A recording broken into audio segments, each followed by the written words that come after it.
With another season right around the corner, I'm clocking in to try and gauge the pulse of this fan base and take a look at what's next for the Anaheim Ducks. First, I hate trash sponsors, and Patreon's the best way to support the channel. The link is in the description. Now, regardless what happens, I'm hoping the Ducks will give me reason to talk about them more than once or twice this year. But I'll say this, I am very pleased with how transparent the Ducks front office has been. For the first time ever, or at least in a very long time, they aren't scared to put themselves out there and are bold enough to make thought-provoking statements rather than rhetorical garbage. And after bluntly laying out my issues and frustration with the team last year, I feel pretty heard. It was infuriating watching Bob Murray fill his whole team's lineup with right shots. You need the variety. Now it's filled with left shots, and we have so many left shots on the team that it's always nice. You need a variety. Apparently Cutter Gauthier is indeed going to be playing left wing, so unfortunately think the main roster goal is now actually filling that top right side out again. I'm also going to look for a top six right winger. And one of my main points was that this team needs to appoint new leadership to build a new culture and set the tone. That is step one. This team needs a voice.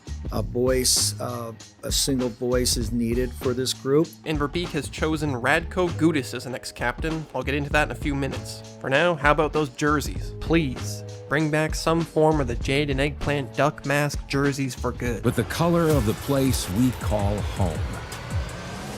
Orange.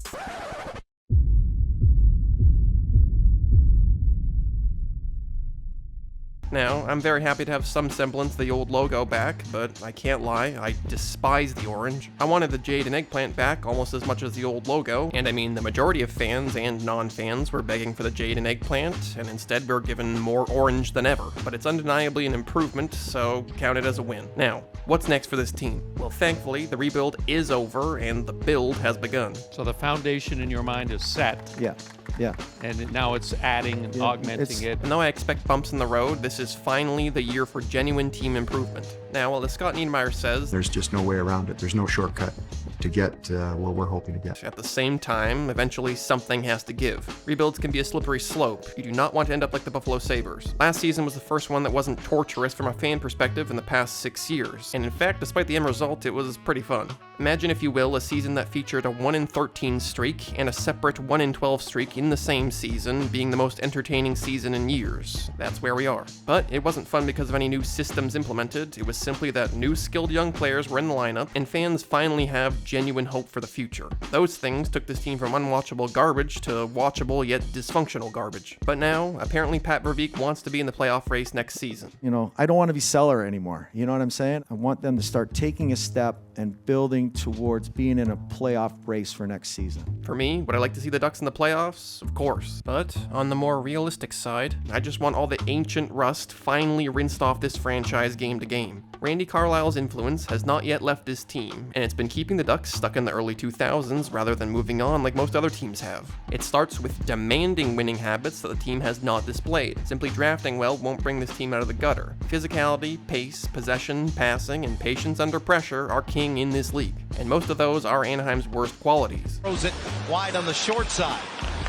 Anaheim having problems recovering possession, and they just throw it away at center. Players need to be willing and able to carry the puck, willing and able to take hits in order to make plays rather than just jamming pucks up the boards and turning it over or throwing pucks away to no one. They have to support each other and be willing to pay the price that having an actual transition game demands. This is why Carlson and Zegras have been godsends in my eyes. Also why I will stick up for Zegras regardless of the lack of stats. I have watched this team play pinball for far too long, and I will praise those two for the glimmer of hope they've given this franchise that one day this whole team really will join the rest of the modern league's play style. Again, yes, there are no shortcuts at this stage, but there are 32 teams now, and more teams are adapting winning styles of play. And with more expansion potentially on the horizon, the chance of missing the playoffs as many times as the Sabres have becomes more and more of a realistic possibility, as does losing any sense of direction or confidence in how you've built your team. Yes, there were many injuries last year, but this team can't have nothing familiar to fall back on when there are inevitably injuries this year. Relying on goaltending to save the day and making this tandem look anything less than very solid is such a disservice to these goalies. I've said it before and I'll say it again, this fan base does not remember what bad goaltending feels like, yet Gibson and Dostal constantly get underrated, sometimes even somehow blamed for this team's poor results because of what's in front of them. And if this team wastes these talents in net and up front, talent that can perform like they have while playing in a directionless chasm such as this, while the team kills penalties for half the game every night, this franchise will end up blowing it up for another rebuild, completely washing their hands of all these years of misery, rendering the tanking they've done a pointless waste of time for the franchise and fans. And penalties have to be one of, if not the main reason fans have been optimistic, but tense. And it comes from the people in charge of said special teams. Obviously, the place to start turning this ship around is discipline. A no-brainer. We're not even looking for be ultra aggressive and take the good with the bad Florida Panthers discipline just yet, because the Ducks don't draw penalties. Getting faster, having better positioning, and being willing to put in the effort to keep up, put pressure on puck carriers, or get physical within the rules all need to be enforced, and the lazy stick infractions will diminish.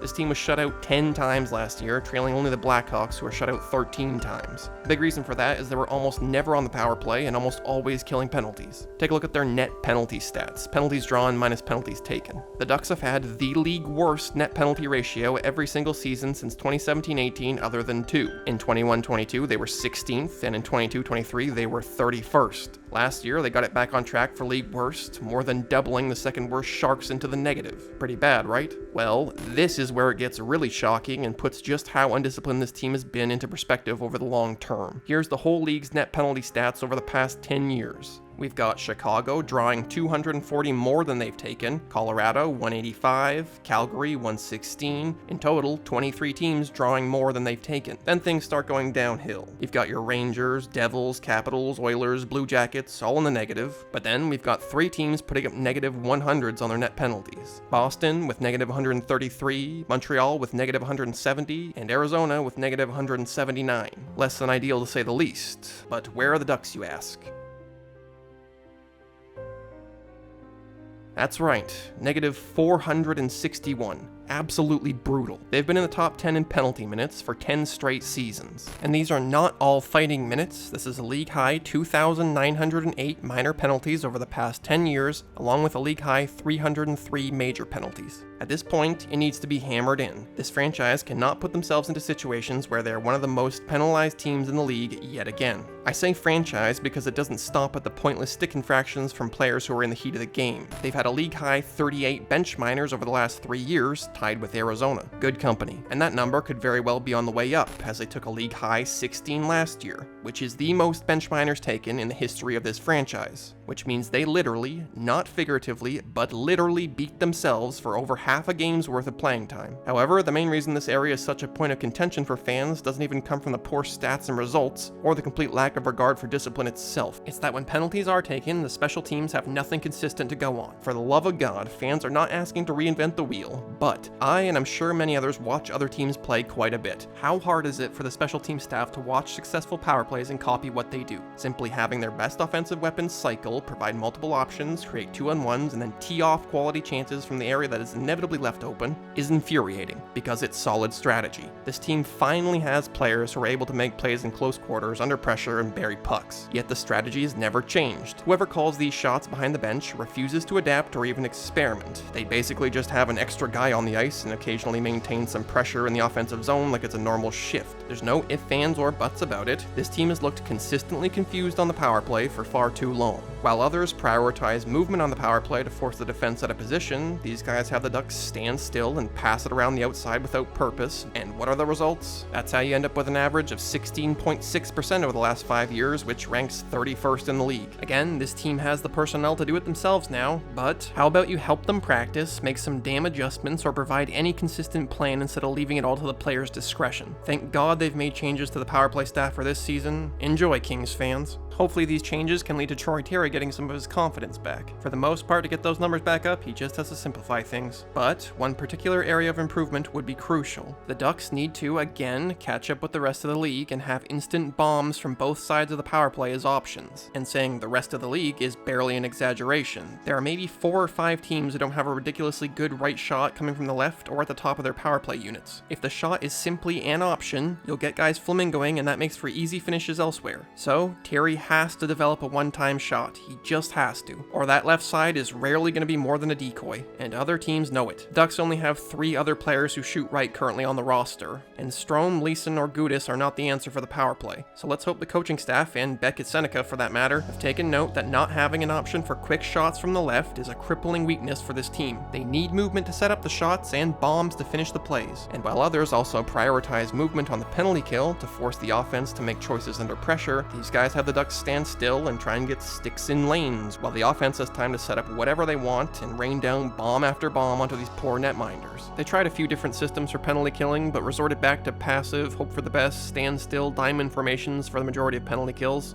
and they need consistency to develop good positioning to be able to keep the pressure on. Players are too skilled to be allowed to do whatever they want now. They won't and don't beat themselves. So what are the results of relying purely on either luck, goaltending, or letting power plays exhaust themselves from all the chances they get? An average of 75.7% over the last 5 years, which ranks 32nd in the league. The whole bench has to be better, period. Hoping for a complete 180 in every area that has anything to do with penalties this season, because there's no excuse with the talent this team now possesses. Now, the captaincy. Radko Gudis is the new captain, and I'm not thrilled whatsoever. The guy turned down roles with teams contending for the cup to come to Anaheim because Anaheim doesn't have media pressure. Give him the C, am I right? Don't get me wrong, I like certain aspects of Gudis' game very much, but like I said when I spoke about wanting Leo Carlsson as captain right now, we are talking about needing a follow-me factor in every sense of the words to rebuild the culture for the long haul. Gudis is 34. With his physicality, he'll be on his way out of the league sooner rather than later, let alone the team. Gudis was literally the only D-man who never played his offside last year, so him having the best plus-minus on a defense score full of rookies, sophomores, and defensemen forced to play their offside isn't as amazing to me as it apparently is to others. But why this really makes no sense is that he's currently the team's worst puck-moving defenseman and far and away led the team in penalty minutes. Things also known as the exact opposite of what this team needs. Again, like the team, that's not all fighting minutes, that's 38 minor penalties, second to only Frank Vetrano's 40. Not only second on the team, but in the entire league. Mason McTavish had 37, which is good for 3rd on the team and 4th in the entire league, meaning that 3 Ducks made up the top 5 in league minor penalty minutes.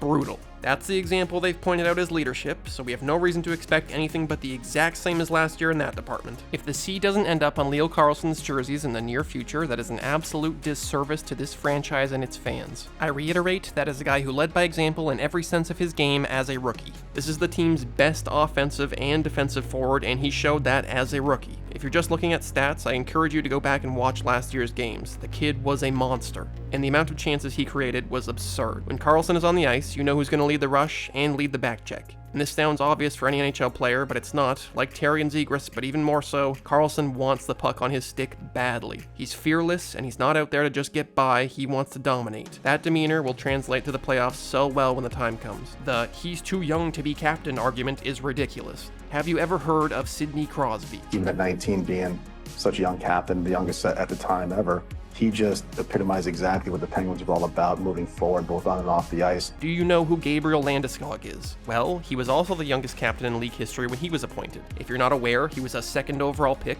from Sweden who led by example right out of the gate. Sound like anyone we know. And now the upside. Because despite what this has sounded like so far, things are far from doom and gloom at this stage. In fact, I don't know about you, but I'm more excited for this NHL season than any other season I have been for a very long time. As far as trade assets that were regulars in the lineup last year, here's the list I outlined in January, and 3 of them are already gone, while Cam Fowler is apparently, officially, finally on the trade market. I have no idea what's going to happen with Vakanainen, but there's less and less room on that left side, while Frank Vetrano is still the most interesting case. The ship may have sailed on being a major deadline seller and being pleased with the return from many of the usual suspects. Not that they should be off the table, given that they're the team's oldest players outside of Gudis and Killorn, but with the Gauthier trade and all the talent coming through the system, missing out on what those moves could have been doesn't feel as disheartening as it once did. Don't get me wrong, Frank Vetrano is a very good player with a fantastic skill set. Yes, he can't take the amount of penalties he did, but he has great speed along with one of the best shots in the league, and he plays with a genuine mean streak in the best way. I just assume there's no way a player having an outlandish career year on a rebuilding team would make it past the trade deadline last year.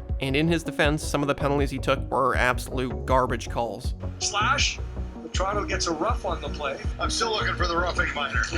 For the record, I think most fans, including myself, have been a little hard on Fowler. He's been overworked for years, and it's only really started to show in the past few seasons. When you get so much ice time on bad teams, you're bound to have a ton of lowlights. But regardless, he just doesn't fit the mold anymore with all the young left shots on defense. And of course, his age doesn't align with this team's future, and that has certainly been apparent for some time. As usual, there's all kinds of hope for the distant future, so much potential to look forward to prospect-wise. But with proper systems and culture in place, these prospects will also have a much easier transition to the league with less growing pains and more instant success once they get there. And hopefully this franchise can provide some much-needed pavement to the gravel road this season. A great place to start, along with discipline, is joining the rest of the league in weaponizing 3 lines of capable and consistent offense instead of just 2. And while almost any combination of those top 2 lines makes for all kinds of offensive potential, it finally looks like there will be 3 lines that could consistently score goals this season for the Ducks. If Mason McTavish ends up as a third-line center, he'll be one of, if not the best third-line center this team has ever had relative to the era they're in. If you know my takes on athlete evolution, he'll be far and away the best third-line center, and it's not even close. But anyway, he alone makes that line legitimately dangerous and more all-around useful than it's been in a very long while, and he'll be able to provide some grit at the same time. And while it's been a bit of a rocky road for Isaac Lundestrom, having him as your 4th-line center feels like a luxury. Now for the new faces. The sky's the limit for Cutter Gauthier. He's a lethal shooter and very underrated playmaker. A winger of this caliber and potential is something this team is desperately needed, as well as players who fit the modern-day mold for ideal power play skill sets. So pretty simple, just really looking forward to what he can do. Robbie Fabry is of course also in, and he's always had lots of skill and upside, but he's had a bit of a rough go of it, as injuries have plagued him for sort of his whole career thus far. However, last year he got into over 60 games for only the 2nd time in his 9 years in the league,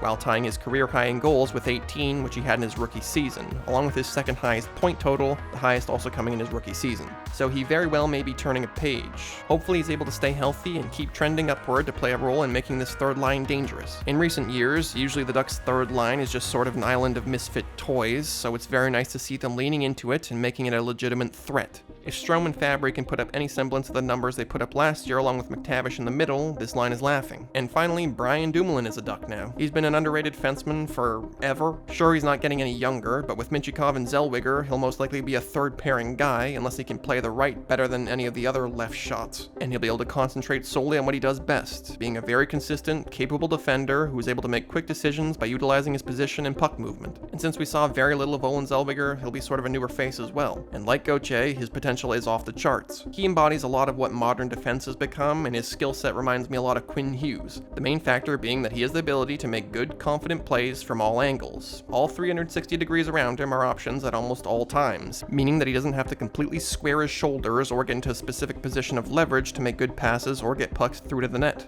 And he can utilize feints to throw off his opponents and sneak pucks by them in any direction. And I can't wait to see a full season of his game. But yes, the projected lineup is definitely short on defensemen who shoot right, so it looks like Fowler and Lacombe could both be relegated to their offsides, which I do not like. I hope their game, reputation, and if you truly don't have a place for them, trade value doesn't suffer too much from playing their offsides yet again, but regardless, there's obviously work to be done in this blue line. No one is turning down an established top 4 right shooting defenseman, so they'll be hard to come by. But the Ducks do have cap space and assets to move on from if a good move is on the table. On the bright side, Tristan Leno is still the face of the pipeline on defense. That and these holes provide big opportunities for prospects who shoot right. Maybe Noah Warren or Ian Moore will end up with the team in the future, we'll see. While we'll hopefully get more looks at Leno, it seems the plan isn't for him to be playing full-time until next year. So I don't know how much of him we'll see, but if things do go totally south on defense yet again, I think there'll be less hesitation than ever to make some tweaks. Also looking forward to the Ducks' first-round pick defenseman, Stian Solberg, smoking some folks on the blue line. Hopefully he'll be pushing for a spot in the near future as well, if only he shot right. But yet another good young defenseman on the left gives them depth and creates more competition for the defense to play well or become expendable. And finally, of course, the Ducks just drafted Beckett Seneca 3rd overall. If nothing ever materializes as far as acquiring a top 6 right winger from other teams, he has his name on that spot as soon as he's ready. And everyone is obviously really looking forward to see what he can do. I don't know if we'll see much, if any, of him in Anaheim this upcoming year, but the future looks bright. Apparently he just broke his foot, so that's a rough start to the season for him to say the least. If he ends up sticking around in Oshawa this year, they play 4 games right down the street from where I live. Looks like he'd be out for the first 2, but I'm hoping to see him play at least once or twice once he's back, and get a good look at what kind of skills the Ducks are expecting to translate to the NHL in the near future. To close things out, hopefully last year is the last time we're looking forward to the draft mid-season for a good while. But again, I'm more excited for this NHL season than I have been in a very long time. Mainly because since deliberately losing is no longer the goal, or I assume acceptable whatsoever, there's nowhere for this front office or coaching staff to hide anymore. anymore. They're officially on the hot seat, and it's time for them to face the music and start winning, or get out of here and pray someone else needs help tanking, because that's literally all they've done so far. Now, I'd like to be back with more Ducks videos sooner than later, but there's only so much you can praise or criticize from game to game, and I don't just want to react to obvious things. So like I said, I'm hoping this team gives us much more to talk about this season, and I'll have a reason to make more Ducks videos. Sort of at the third marks of the season sounds pretty ideal, so if it's anything other than same old, I'll be doing another Ducks video around the 25 game mark or something. And hey, maybe they'll even be back in the playoffs sometime and we can convene round to round. Anyways, that about does it. Thanks for watching, and in the comments, will the Ducks extend the league's 4th longest playoff drought? Will it become the longest playoff drought? Is this another year of getting killed game after game, but at least looking forward to the start of Cutter Gauthier's career and watching Leo Carlsson try and drag this team to relevance? And what do you think of those jerseys?